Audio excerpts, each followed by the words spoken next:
Hi, I'm Jen, and this sharp-looking guy is the Workshop 4-gallon stainless steel wet dry vac.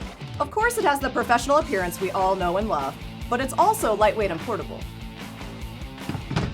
With its 2.5 peak horsepower motor, this Workshop may be your only hope for tackling tough messes around the home. Starting with the 7-foot hose. See this little tab? It quickly locks the hose into place. This is nice for when you're pulling on the vac during cleaning, and so much quicker and easier than on other vacs where you have to screw the hose into place. Who has time for that?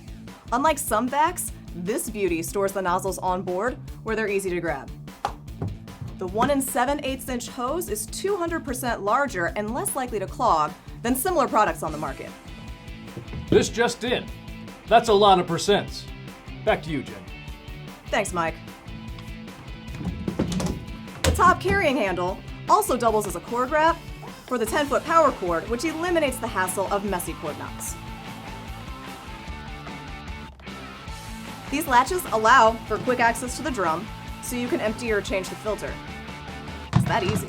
Now what's really cool is this can be used as a completely different tool. Just plug the hose into the back and use it as a blower. It's like I don't even know you anymore. And like with every Workshop vac, its motor is among the longest lasting in the business. That's why we confidently back all of our products with the Workshop 5-year limited warranty and the best customer service in the business. Suck it up, get it done. Workshop.